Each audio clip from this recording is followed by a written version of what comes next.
When I talk about naval warfare on this channel, it's usually the Viking mariners of early medieval Europe that get my attention. But there are other eras that interest me too. One of these is the 20th century.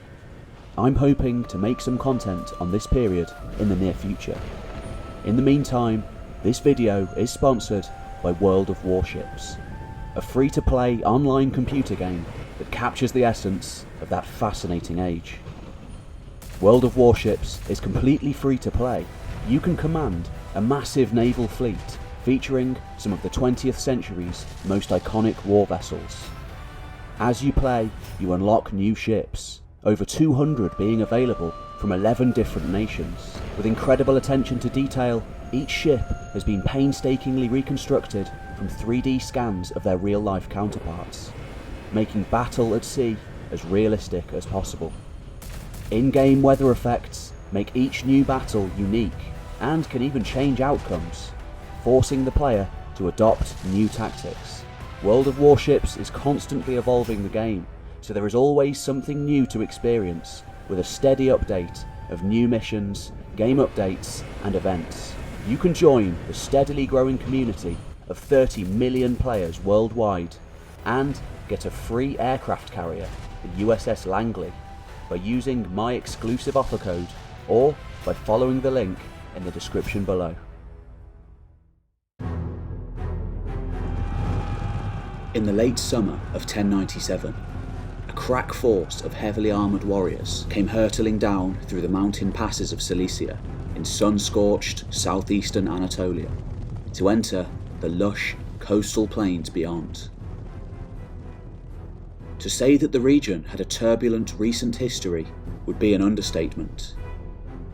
First held by the Roman Empire, the sought-after coastal plain had been conquered by the Arabs in the 8th century, becoming the front line of its 200-year war against the Byzantines, until it was finally reconquered by the warrior emperor Nicephorus Phocas in the late 10th century.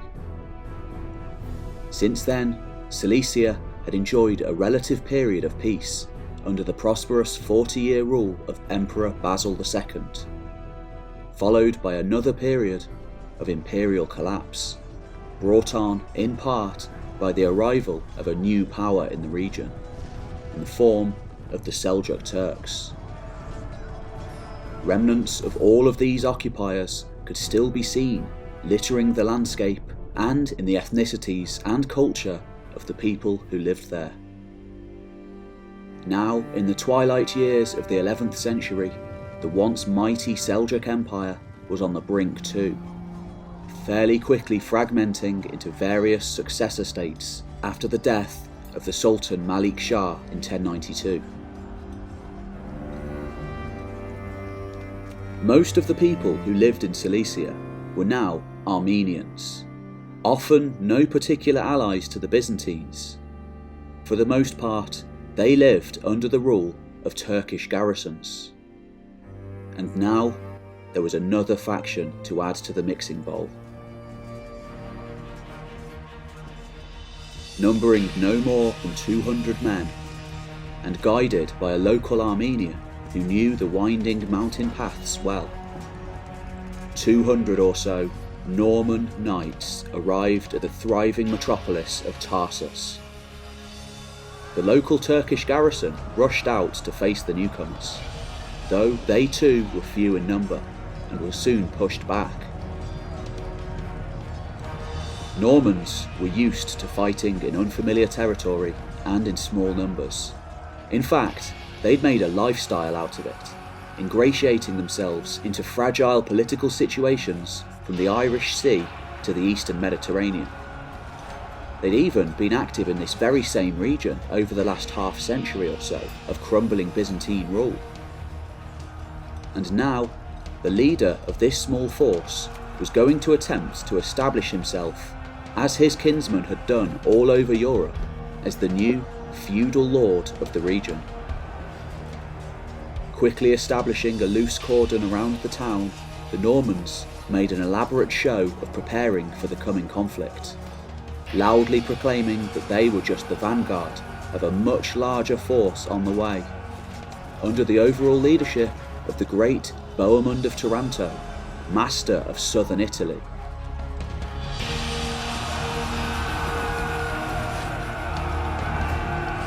For these Normans were different from the groups of former mercenaries that likely still clung on in the region since the days of the rebel general Philoratos Bukamios, said to have had a corps of 8,000 Norman mercenaries. This really was the vanguard of an extraordinary expedition. The leader of the force was Tancred, just 20 years old and Bohemond's young nephew, yet every bit the spitting image of his uncle and his grandfather Robert Guiscard. Tancred was destined to be one of the most famous of all Norman adventurers, and by day's end, such was his boasting that the Turkish garrison really did give up and yield control of the city. With just 200 men, Tancred had seized control of one of the most important cities in the region, flying his banner for all to see. The geopolitical situation of the East was about to be transformed forever. Normans had already taken England, southern Italy, and Sicily, and now they were going to take lands in the East.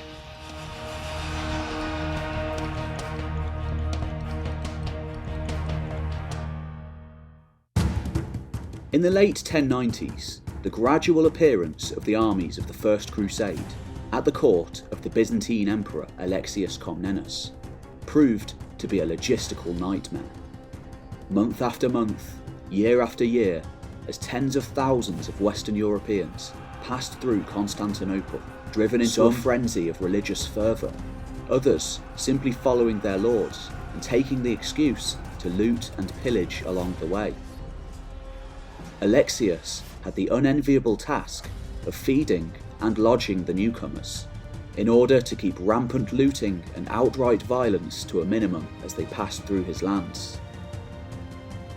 Thankfully, for the most part, the great lords of Western Europe who had taken the cross, men like Raymond of Toulouse, Hugh the Great of France, and Godfrey of Bouillon, seem to have been genuinely motivated by religious conviction, and thus did their best to keep their men in check. As they passed through Alexius's court, one by one, they made oaths to the emperor to return any previously held imperial lands back to him as they passed through Asia Minor. In return, he would provide them with a guide, in the form of his general, Tatikios, a Turk who had been captured as a boy by Alexius's father and raised alongside him. He would provide them with much needed logistical and military assistance along the way, and could provide vital information on the Turkic armies they were about to come up against.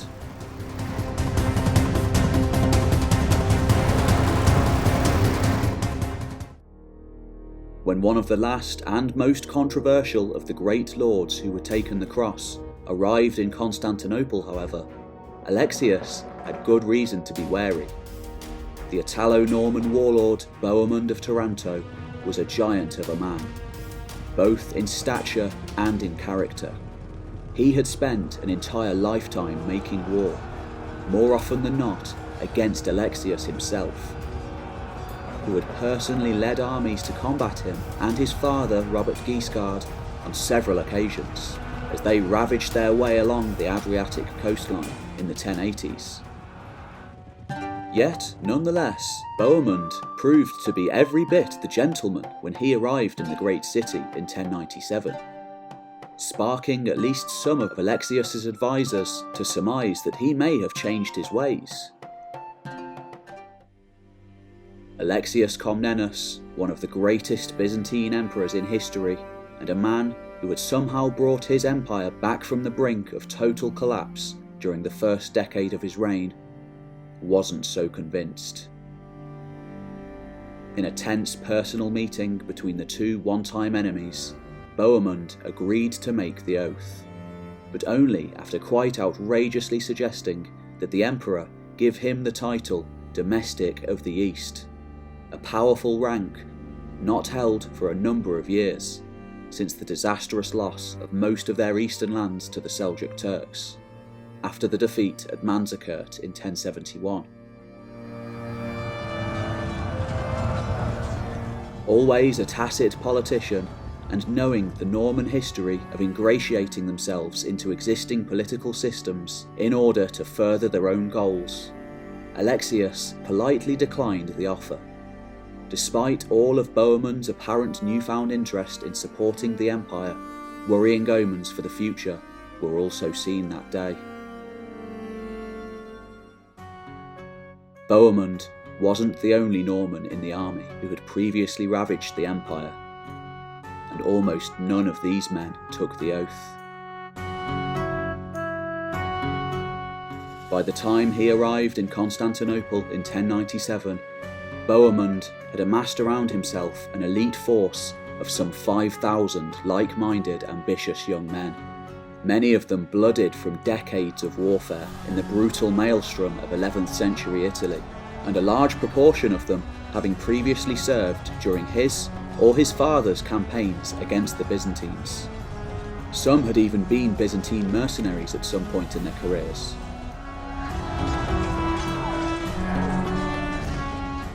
A notoriously independent-minded bunch with a reputation for answering to no man but themselves and their immediate liege lords, these Italo-Normans were moulded into a unified force, not only by religious conviction, but by the allure of riches to be won and territories to be claimed in the east. Most notable amongst Bohemond's inner entourage was his young nephew Tancred. Just 21 years old at the time, yet every bit as ferocious and ambitious as his uncle. Tancred was named after the patriarch of their family, his great-grandfather, whose son's exploits in Italy in the first half of the 11th century had led to the establishment of the independent Norman realm there, where Tancred had been born.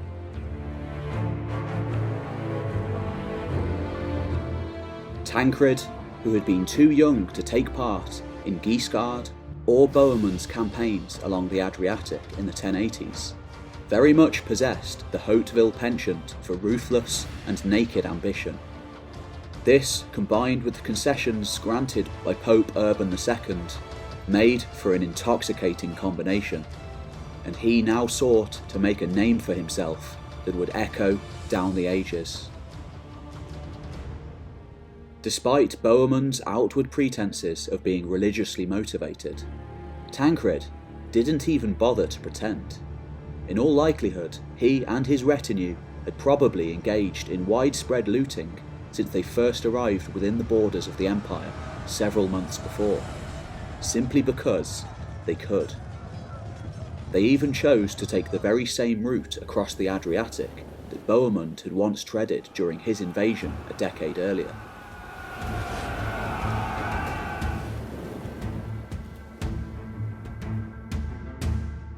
In a grim foreboding of the events that would follow over the coming years and decades, Tancred publicly scoffed at the idea of taking Alexius's oath, flat out refusing to do so in a flagrant challenge to the authority of the emperor, and even engaging in a minor brawl with some of Alexius's men, before finally being forced to take the oath by his uncle.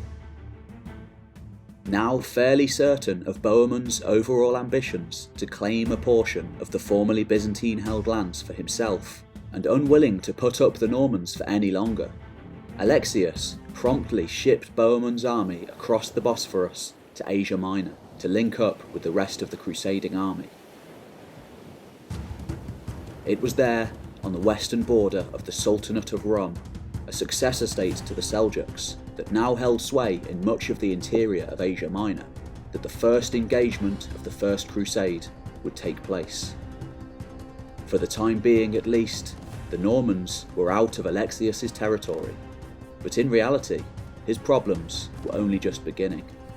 Once safely across the Bosphorus, the vast army, potentially numbering between 30,000 and 50,000 men, the largest army seen in Western Europe since the fall of Rome, saw the first signs of the alien type of warfare they were about to come up against.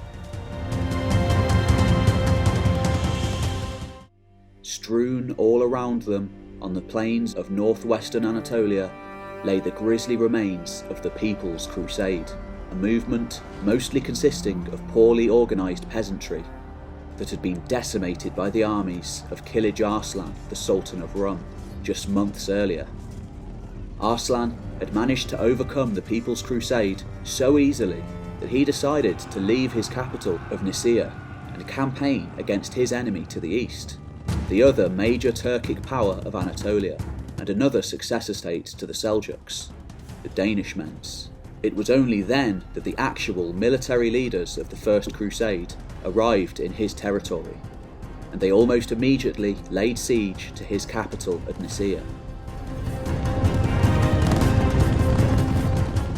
After a month-long siege, during which time Kilij Arslan attempted to break through the Crusader blockade to no avail, the Christian force awoke one morning to find that the garrison of the city had surrendered, not to them, but to a Byzantine naval force that had arrived in secret to blockade the port and to negotiate with the governor of the city.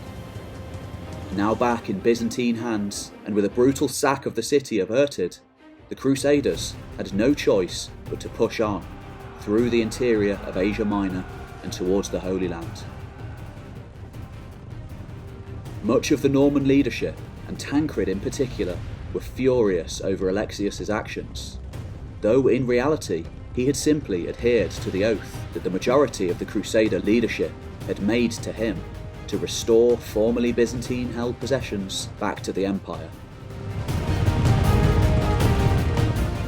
Nevertheless, much of the rank and file of the army were now adamantly distrustful and often outright hostile towards the Byzantines.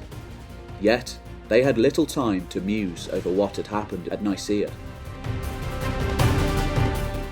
Waiting for them, somewhere out in the hostile and unforgiving plains of central Anatolia, was Kilij Arslan, along with thousands of highly trained horse archers.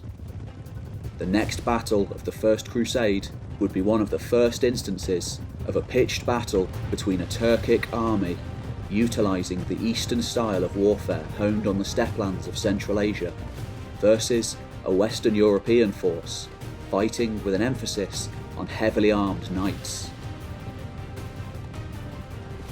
Due to its sheer size and thus the logistical difficulty of feeding the army, which had to live off the land, the crusading force split into two detachments, the larger part being led by Count Raymond of Toulouse, along with much of the German, Frankish and Flemish detachments. The vanguard, however, a day's march ahead of Raymond's force, was a predominantly Norman affair.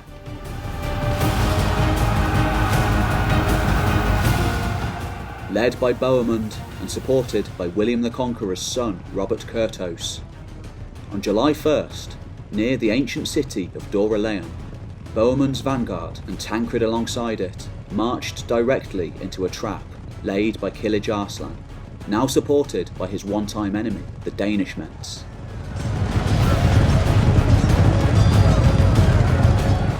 The fighting was brutal, and despite heavily outnumbering the attacking horse warriors, losses mounted quickly as the heavily armoured knights and men-at-arms had arrows rained down upon them from the much more mobile Turkic force. The Norman leaders ordered their men to form up into a tight defensive square around their camp, and for hours they defended this position against a ferocious onslaught. Kilij Arslan, assuming this to be the entire crusading army, urged his men ever onwards to press home their advantage and win the day. As Tancred and Bohemond urged their men to stand fast against this new style of warfare harassing them from all directions, contingents of knights began to trickle in from the main crusading force. Most notably Godfrey of Bouillon, who had ridden hard with his retinue of just 50 knights to join the battle.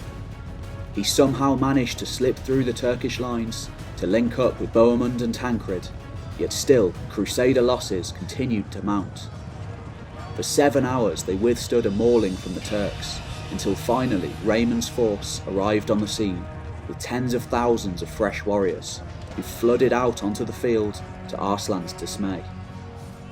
Realising the Crusader army to be simply too large to deal with, Kilij Arslan cut his losses and retreated.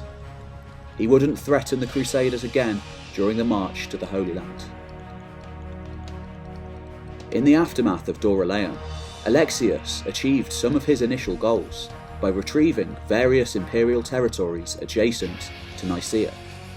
The Crusaders, meanwhile, continued onwards through Anatolia, towards the major regional city of Antioch. Once they reached the city of Heraclea, however, they arrived at a crossroads.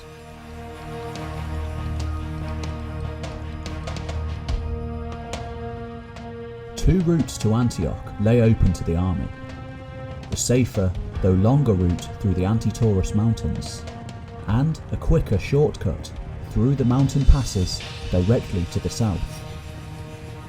Though this was one which came with the threat of Turkish attack. The main army opted for the former, giving them time and breathing room to prepare for the upcoming siege of Antioch.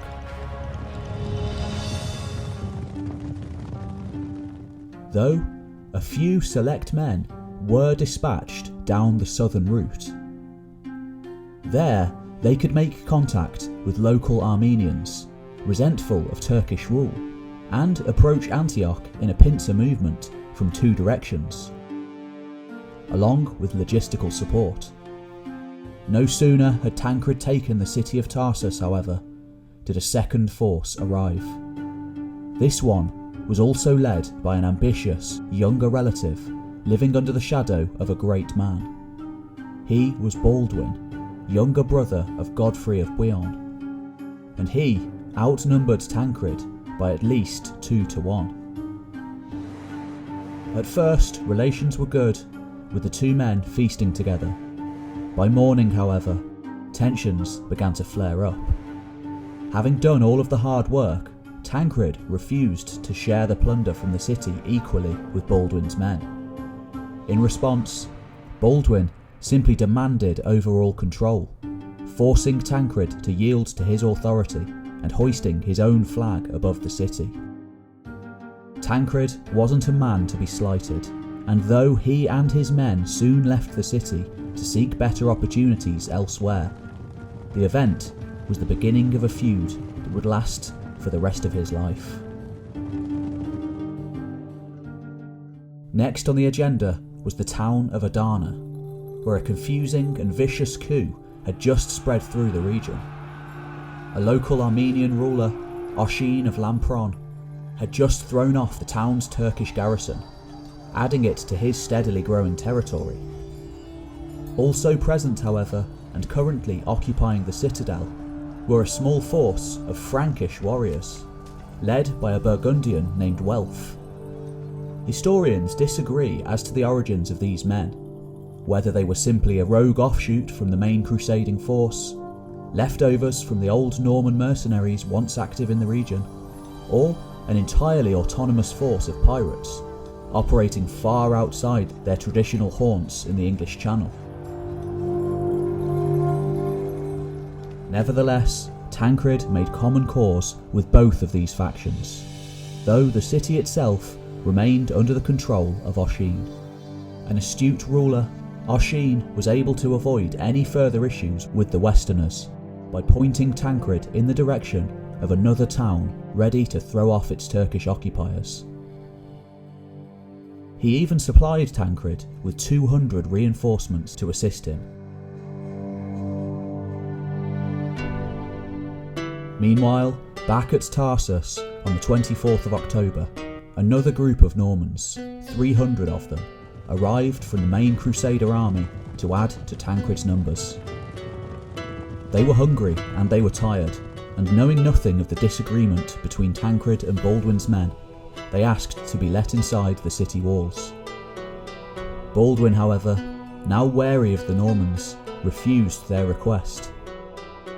And as they slept outside the walls, the city's Turkish garrison, emboldened by the disappearance of Tancred's flag, yet driven underground by Baldwin's occupation, slipped out from their hiding places to to massacre the Norman force to a man as they slept.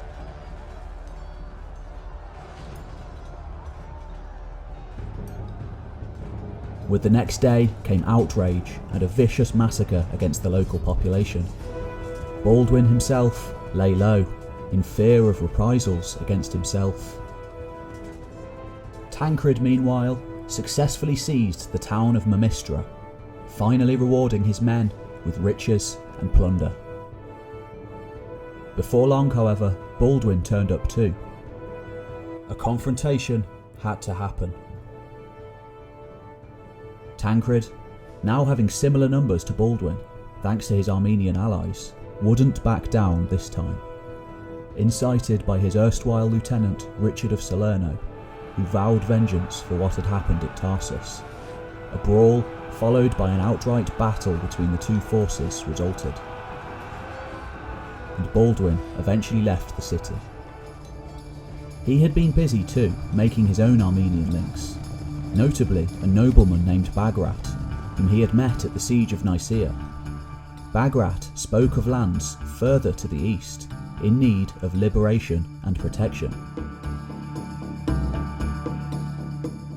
Baldwin wouldn't link up with the main army again after Cilicia, instead heading straight to the east for the city of Edessa, which he would seize, forming the first of the Crusader states. Tancred, meanwhile, leaving wealth, his Armenian allies, and a small skeleton crew of Norman knights to hold on to his new interests, rode off to join the main army en route to Antioch.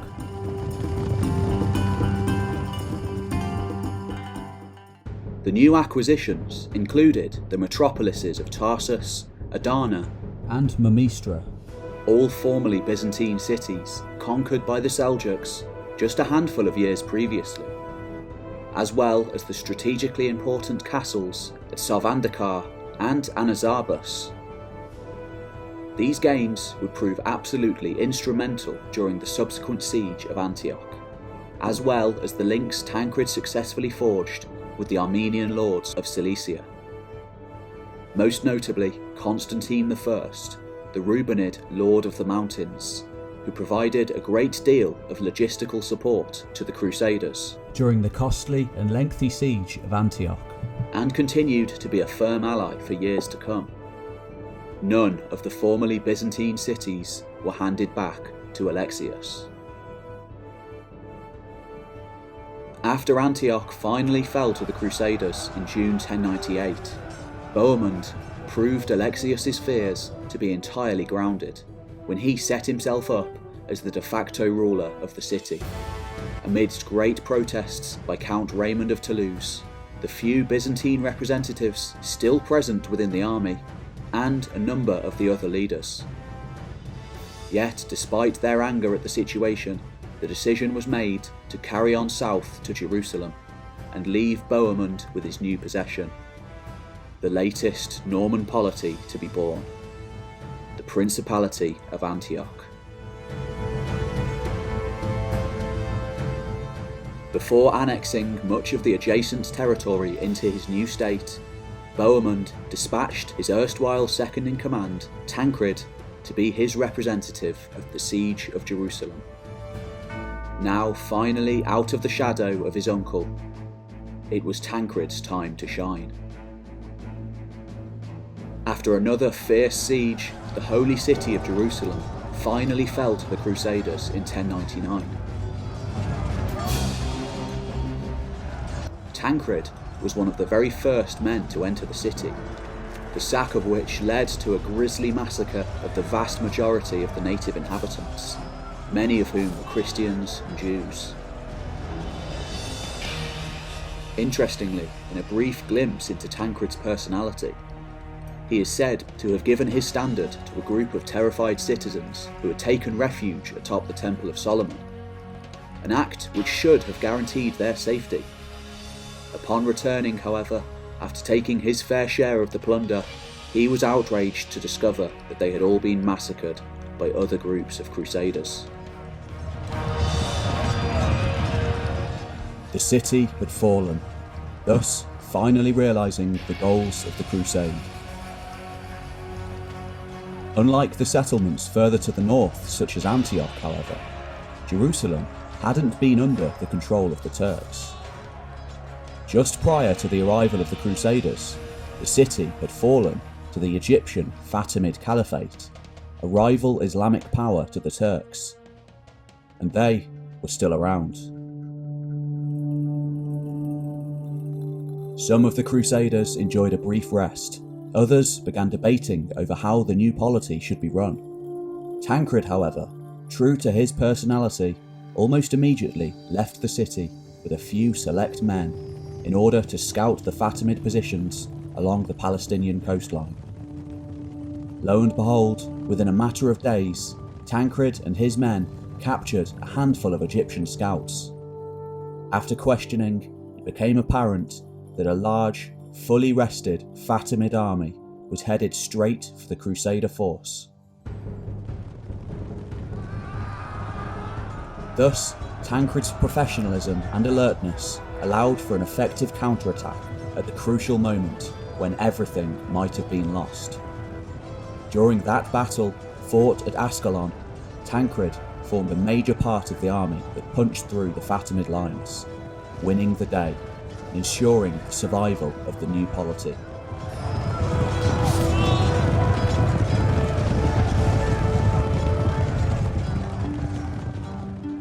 Upon the carving up of Jerusalem, Tancred, still only in his early 20s at the time, was made the Prince of Galilee, one of the highest ranking positions in the kingdom and one which came with cities and castles.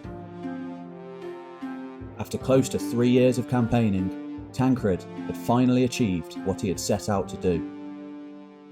Though he wasn't independent, being subject to the defender of the city and leader of the Crusaders, Godfrey of Bouillon. Bohemond, meanwhile, rode north from Antioch in 1100 with just a few hundred knights to aid one of his Armenian allies, Gabriel of Melitene, a former officer of the Byzantine Armenian general Philoratos Brachamios, who now held out in a stronghold to the north of Antioch. Without bothering to send scouts ahead of him, Bohemond was ambushed and soundly defeated by the Danish men's Turks, who promptly took him prisoner. Thus, Tancred was called north by the Norman leadership to assume the Regency of Antioch.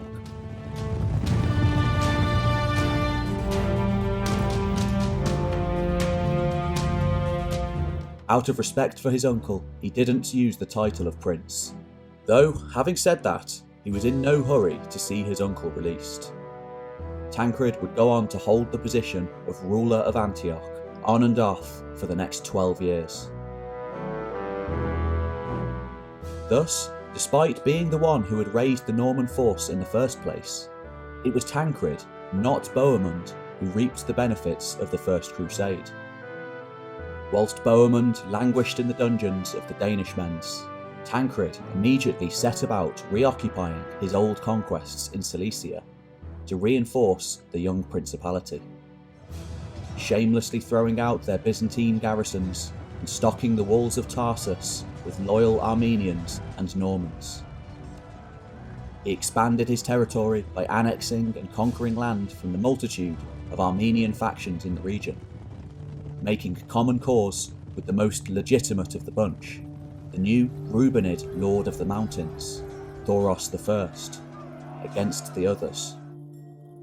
Likewise, Thoros was able to expand his own realm significantly due to Tancred's help. As well as going north, Tancred moved to the south too, showing particular interest in the port of Latakia, a formidable city and the last Byzantine stronghold in the region, finally capturing it in 1103. In the same year, after 3 years of captivity, during which time he had refused the help of the Emperor Alexius, knowing that this would likely amount to little more than the exchange of one prison cell for another, Bohemond was successfully ransomed back by Baldwin II, the new Count of Edessa, thus ending Tancred's first tenure as prince. Tancred had proved to be an effective ruler of Antioch in Bohemond's absence, and was instrumental in the defence of the young Principality. Almost as soon as Bohemond was released, however, he launched into another full frontal attack, and again he was met with disaster. At the Battle of Haran in May 1104, the army of Edessa was annihilated, its count, Baldwin II, captured by the victorious ruler of Mosul, Jakirmish, and held captive for the next 4 years. In Baldwin's absence, Tancred seized control of Edessa, placing his cousin Richard of Salerno in charge. Bohemond, meanwhile, returned to Europe to gather support for another crusade. Yet again, this left the Regency of Antioch in the capable hands of Tancred. For a short time, placing the leadership of both of the northernmost Crusader states in Norman hands. An astonishing achievement, though a short-lived one. In 1104, the Edessan army had been destroyed at Haran, prompting the Turkish ruler of Aleppo, Ridwan, to embark on an expansionist policy against the Crusaders. Tancred, however, was a master of strategy, successfully leading Ridwan into a trap before breaking through his force with a customary Norman cavalry charge. The Battle of Arta was such a success for the army of Antioch that they not only restored all of the territories lost at Haran, but rode all the way into the suburbs of Aleppo, sacking as they went, before exacting tributary status on the city. Tancred didn't take the city. Not yet. Maybe he was weakening Aleppo to make way for an eventual attack. Though in truth, taking the city would have created more problems than it was worth. The massive Muslim population there too unruly for his relatively small group of Normans to rule over. For now he was content to simply extort money from it, an art form that he was incredibly successful at. Upon Baldwin's release in 1108, in truth, an eventuality Tancred had been keen to avoid, the Count returned to Edessa to reclaim his position. He found there a reluctant opposition, sparking a vicious feud between the two factions. Despite still being surrounded on all sides by hostile Islamic powers. The conflict became so heated that each ruler brought in an outside Muslim power on their behalf, Baldwin siding with Mosul against Tancred and Aleppo. Tancred knew when he was beaten, and soon enough he gave up his control over Edessa and returned to Antioch, where he continued to rule. Meanwhile, in Europe, Bohemond had succeeded in rallying a vast second crusading expedition. Instead of heading back to the Holy Land, however, he opted to attack Alexius directly at Constantinople. Bohemond's last great venture was a complete failure, ending in total defeat by the Byzantines. After signing a treaty in 1108, whereby he promised Antioch's overall vassalage to the empire, Bohemond was left a broken man. He never returned to Antioch, dying a few years later. Tancred, now at around the same age as Bohemond had been when he first took the cross, continued to expand his realm, ignoring the treaty signed by his uncle, and for all intents and purposes, becoming the undisputed ruler of Antioch, and by extension, by far one of the most powerful Crusader lords in the East. In 1110, he brought the imposing castle of Crac de Chevalier under his control and secured himself a powerful ally and the beginnings of a dynasty by marrying Cécile, the daughter of the King of France. By 1111, he formalised his influence over Aleppo, formally making it an Antiochene vassal, apparently even forcing some of the mosques in the city to install crosses over their minarets. Tancred was an astonishingly rigorous and energetic ruler, said to disregard sleep and leisure in preference to wakefulness and work. By 1112, he had brought Antioch to its absolute territorial peak. It was by far the strongest of the Crusader states. Within a matter of weeks, however, in one of the most fortuitous moments in the history of both the Crusades and the Norman conquests, a typhoid epidemic tore through the city, killing Tancred in the prime of his life. Tancred was succeeded as regent by the man deemed most fit for the job, his nephew, Roger of Salerno, son of his erstwhile lieutenant, Richard. Roger ruled as the power behind the throne until Bohemond's young son, Bohemond II, came of age. At first, he did well, winning some victories against the neighbouring Muslim states, until he, and virtually his entire army, were massacred by the Artukids of Aleppo in 1119. From then onwards, Antioch entered a long and steady decline, its loyalties and sometimes actual leadership passing between the Kingdom of Jerusalem, the Byzantine Empire, and even the Armenian Kingdom of Cilicia, which it had initially helped to create, until it was finally stamped out of existence in the 13th century.